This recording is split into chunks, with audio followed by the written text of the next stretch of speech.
The war right now is linked to Philistia, but something else. What's the other dangerous player? And you've heard of it. It's Hezbollah. Hezbollah has been sending missiles since this war began because they said we're allied with Hamas.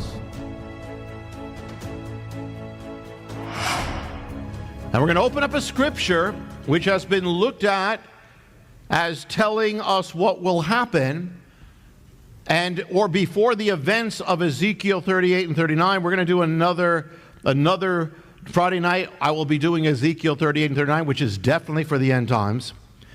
We'll look at that, but since this is Psalm 83, it's brought up a lot. You may have heard it in prophecy circles, in the realm of end time prophecy. Tonight we're going to open it up. If you have your Bible, open up to Psalm 83. Psalm 83. Does it reveal the next prophetic event? Is it coming true? Is it linked to what happened in Israel? There are many who say it does. And I just did a screenshot, but that's some of the things you'll see on the web if you look up Psalm 83 on the web. What's coming, Psalm 83. There are many books that say it does as well. If you look that up, there'll be all sorts of books on Psalm 83. Let's open it up and let's see. Psalm 83, a song, a psalm of Asaph. God, do not stay quiet, do not be silent, and God, don't be still.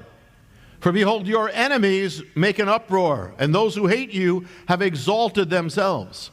They make shrewd plans against your people and conspire together against your hidden ones or your treasured ones. They have said, come, let us wipe them out as a nation, so that the name of Israel will no longer be remembered. They've conspired with one mind. They made a covenant against you. The tents of Edom, the Ishmaelites, Moab, the Hagrites, Gebal, Ammon, Amalek, Philistia, with the inhabitants of Tyre. Assyria has also joined them. They have become a help to the children of Lot. Deal with them as with Midian, as with Sisera and Jabin at the river of Kishon, who were destroyed at Endor, who became like dung for the ground. Make their nobles like Oreb and Zeb, and all their leaders like Zebah and Zalmunna, who said, let's possess for ourselves the pastures of God. My God, make them as whirling dust, like chaff before the wind, like fires that burn in the forest, and like a flame that sets mountains on fire. So pursue them with your heavy winds. Terrify them with your storm. Fill their faces with dishonor, that they will seek your name, O Lord. May they be ashamed and dismayed forever. May they be humiliated and perish, so that they will know that you alone, whose name is the Lord, are the most high over all the earth. Okay. What is this about? It's about the enemies of Israel coming against Israel to destroy it. Let's zero in on a few things. Let's do it verse by verse. A song, a psalm of Asaph. Lord, don't be quiet, don't be still. For behold, your enemies make an uproar. Those who hate you exalted themselves. First it says, your enemies. Yet these are about the enemies of Israel, but that's the point. Same thing. Those who are enemies of Israel in the Bible are enemies of God. You can't have it both ways. As Israel is the nation God called into existence for his purposes, if somebody's against Israel, that doesn't mean they agree with everything. That's a whole other story. But against Israel, or against the children of Israel, the Jewish people, they are against God. Even if they're against Israel in the name of God, like as in a Muslim, or what has been some of mainline Christianity for centuries, anti-Jewish hatred or action, even in the name of Messiah, which is crazy, is against God and against the Messiah of Israel. Remember, his disciples said when he was leaving, is it at this time you're going to restore the kingdom to Israel? He's the Messiah of Israel. He will fight for Israel. Next verse. They make shrewd plans against your people. They conspire together against your treasured ones. They make shrewd plans. There have been shrewd plans made against the Jewish people for thousands of years since this was written.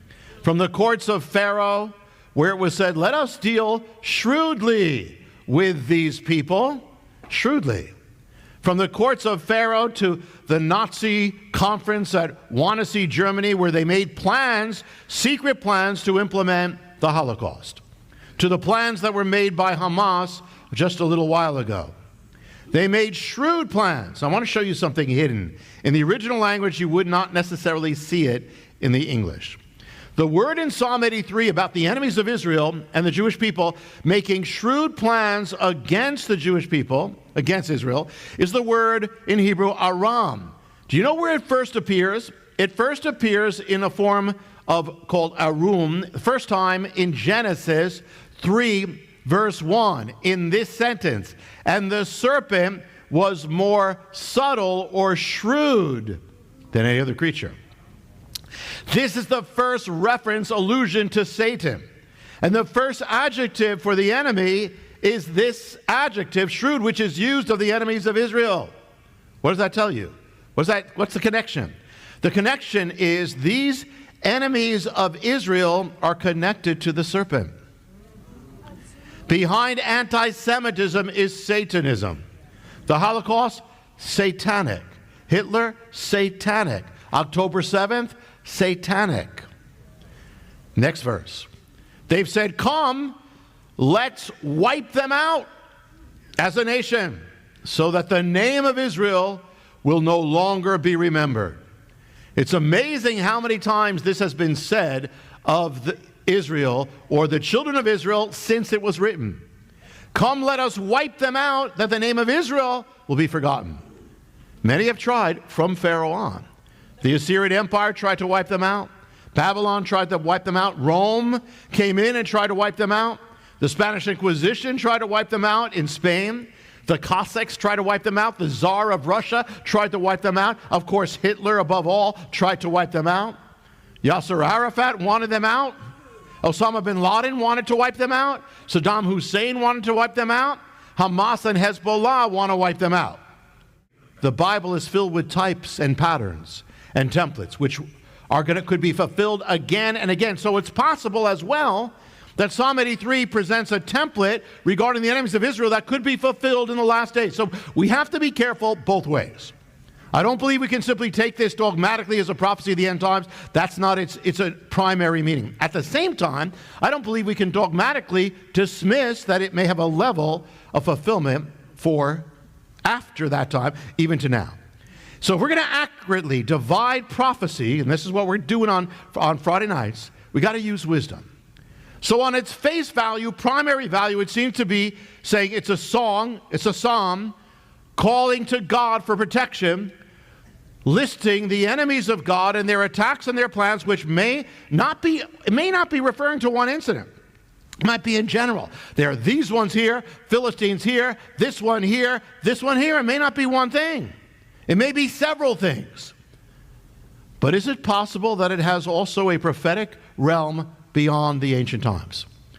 For that, we'd have to ask, what are the players today? Who would represent these people in the modern world? I want you to see them. Let's look at them. These are enemies of Israel at the time of Psalm 83. Starting from the top left. Top left, that's Phoenicia. That is where Tyre is. To the right is the Syrian kingdom, Aram Damascus, and beyond that is the Assyrian Empire. Going down, that is Ammon, that is Lot's child. Going down from there is Moab, the other child of Lot. Going down further is Edom, Esau's children. Now swooping up left, and that red, that's the Philistines. That's Philistia on the coast, the sea people. Where's Amalek? He would have been in the desert around where Edom is and maybe where the Egypt is as well, Sinai.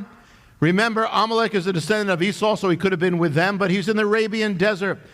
Now, what about the Ishmaelites? Look, see the bottom, it says Nabutu tribes, and you also have some tribes on the left, Arabu tribes. Most likely, that's where the Ishmaelites are, particularly on the right. Okay, so, now, what about today? We can look at it a few ways. Number one, geographically. What are the names of the nations or peoples who are there today? Number two, we can look at it genetically, bloodline, but that's very hard to do. But we can say that genetic studies have shown that the bloodlines of the ancient enemies of Israel are in the Middle East right now.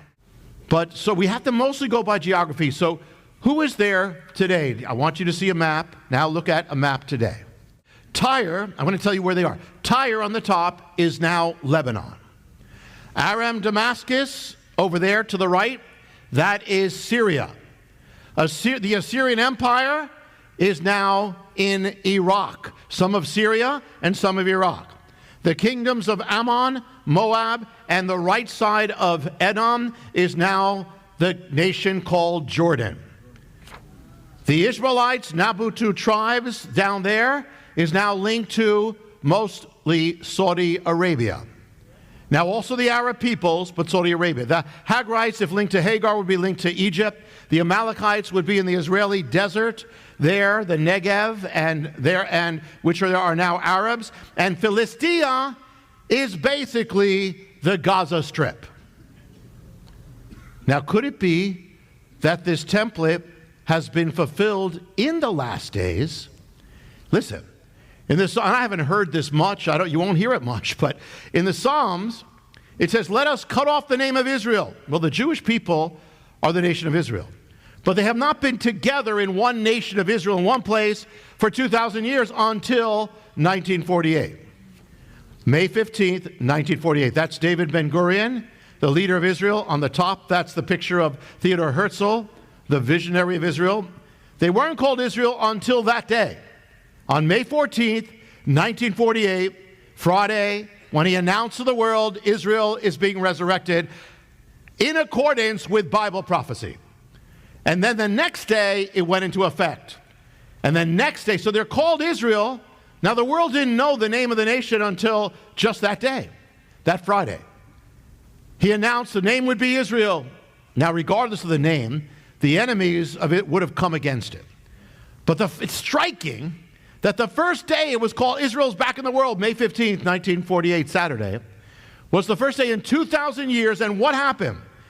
Well, what Psalm 83 said happened.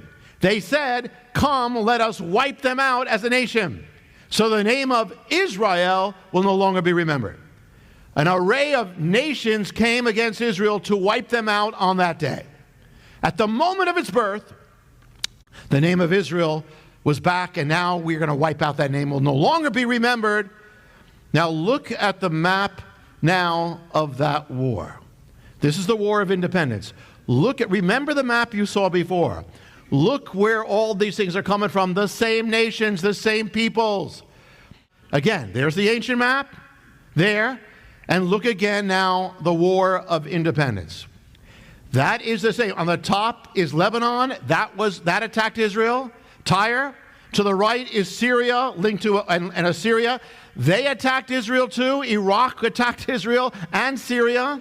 You see Ammon, Moab, and Edom. That's Jordan. They also attacked Israel. You've got Egypt on the bottom left, which can include parts of the Amalekites. And you had fighting through the coast, the Philistia. That's where much of the fighting happened, through Egypt. Two major... Now, let me show you one other map of the same thing, War of Independence. Now, in this one, you'll actually see, because there's two that seem to be missing. Well, on one hand, on the first map, you don't see Iraq, Assyria, and you don't see Saudi Arabia, but this one shows they were also attacking Israel, Iraq and Saudi Arabia, or what you saw as the tribe, the Ishmaelites, and the Iraq, which is Assyria. So all these things in Psalm 83, they were all, in fact, as far as I know, that's the only time, up to that time, they had never been in one attack. That was it. The very birth of Israel. Now let's go to one other war. Then that fulfilled Psalm 83. Let's go to one other war. This is the War of 1967, Jerusalem, the Six-Day War. In this war, the Arab armies decided they're going to wipe out Israel. Russia, Soviet Union actually instigated the whole thing. But literally, they said, we're going to drive Israel to the sea, we're going to destroy it, like Pharaoh said. They mobilized for war. They threatened to annihilate Israel. They mass along the borders. The troops all around Israel are massing around. They tell the UN to remove its peacekeeping troops. The Arabs, they do it. The UN is very happy to oblige, apparently. They are preparing to wipe Israel off the face of the earth. Israel realized they think they're going to be destroyed. They actually are they're actually making coffins, making all these, they think they're going to be destroyed. They decide the only way we're going to survive is we're going to strike. So they do. It is called the Six-Day War. Now look again at where you see the land. Psalm 83. Go back to the Six-Day War. You have Syria to the right. You have Assyria, Iraq again. You have Ammon, Moab, and Edom, Jordan. You have Egypt. You have Saudi Arabia, the land of the Ishmaelites. You have the Edomites. You have the Amalekites. You have all that. Psalm 83. These are the two times in the history that we know of that I could see that you actually had that all together. Interesting. It seems the template of Psalm 83 kicks in, especially at the moment of prophecy. Number one, when Israel is about to become a nation, prophecy. Number two, when Jerusalem is about to be restored, prophecy. When that happens, that's when Psalm 83 kicks in. And it was in our day. Can there be more fulfillments or replaying of Psalm 83? There could be. Right now, it wouldn't look so likely right now because the one who is sponsoring all these attacks against Israel, whether it's Hamas, whether it's Hezbollah, whether it's the other, it's Iran. And the neighbors of Israel hate Iran. Iran, though, is going to show up in Ezekiel 38 and 39, which is definitely a prophecy for the end times. Psalm 83 will perhaps kick in again in one form or another, but the striking thing is the greatest fulfillment was the birth of Israel and the regaining of Jerusalem. And another striking thing, in 2006 was the Israel-Hezbollah war, called the Lebanon War. The war went to the borders of Lebanon.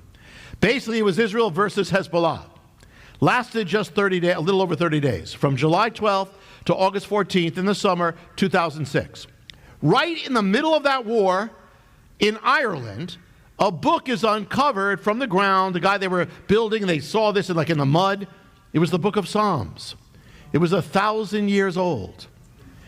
It was opened to Psalm 83. At the moment when all this war is happening, and it's open about Israel's enemies, it's open to Psalm 83. What about what's happening right now in Israel? There's a war. Now, it is certainly not a war of many nations at this point, but I want to show you something. Because Psalm 83 may give us revelation from different parts of it can be fulfilled. Verse 7 says this, Philistia. What is Philistia? Land of the Philistine. What is Philistia? The Gaza Strip. That is the Gaza Strip. That's the Philistia. And in Gaza is Hamas. The war right now is linked to Philistia, but something else. What's the other dangerous player? And you've heard of it. It's Hezbollah. Hezbollah has been sending missiles since this war began because they said we're allied with Hamas, both sponsored by Iran. Hezbollah is allied with Hamas. Now, Psalm 83, verse 7 says this. Interesting. Because it talks about different people. But this one, it says Philistia, Gaza Strip, with the inhabitants of Tyre, Lebanon, Hezbollah. That's the one time where it says with. They're working together in the prophecy, and that's where you have the two missiles, the two terrorist groups happening in alliance right now. Now we're going to get into other keys of end-time prophecy. I want you to see it for real. I want you to be wise in prophecy in the weeks ahead. But as we bring this home, let me get to the heart of it. We looked at the question, is Psalm 83, does it have to do with the end times? But there's another question, does it have to do with your life? It does. What is Psalm 83 about? It's a prayer to God about all the enemies that are against the people of God. Asaph is saying, Lord, look at all the enemies. Well, there are a lot. See, it's tough to be chosen. And that's another thing Tevye on Fiddler on the Roof, he says, basically, God, I'm honored that you should call us your chosen people. But would you consider choosing somebody else? Here's the thing, if you're saved, you are chosen. You're also the chosen people, but being chosen doesn't make it easier. Because there are forces against God and against his people, and they're against you.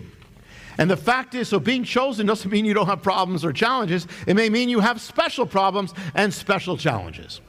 The Jewish people were chosen. They've had no shortage of enemies. They've had more enemies than any other people, because there is an enemy.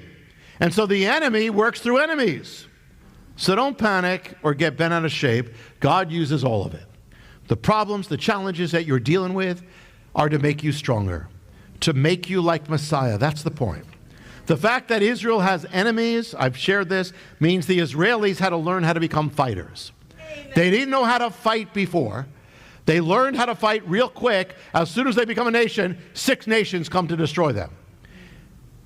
And the fact that you have an enemy means you have to become a spiritual fighter. In other words, what does that mean? One who doesn't surrender. One who doesn't give in to the darkness or the sin, but beats it back. Notice something. I said the greatest attacks in Israel in fulfillment of this template came at the greatest moment of prophecy. The rebirth of Israel. When you had all these nations, it was when prophecy was about to come. The restoration of Jerusalem, the rebirth of Israel. What does that tell you? The greatest problems, the greatest resistance, the greatest warfare, that means the greatest fulfillment God has for you. The greatest victory, the greatest blessing, the greatest change in your life. The greater the battle, the greater the attack, the greater the blessing at the end. Israel had to fight, but what it got by fighting was a nation, blessings. Israel had to fight again, but what it got was Jerusalem. So there's a blessing at the end of every fight, but you got to fight. So the warfare of the enemy, the attack of the enemy on your life is proportionate to the greatness of what God has ahead. The enemy knows it. Hold on, fight the fight, keep going, and you will win, and you will enter the blessing that'll be with you from then on. Is it possible that behind the events transforming our nation and your life, New York Times bestselling author Jonathan CAHN reveals the stunning mystery and what it has to do with your life? What does the future hold? The Josiah Manifesto, the ancient mystery and guide for the end times, the book you can't afford not to read.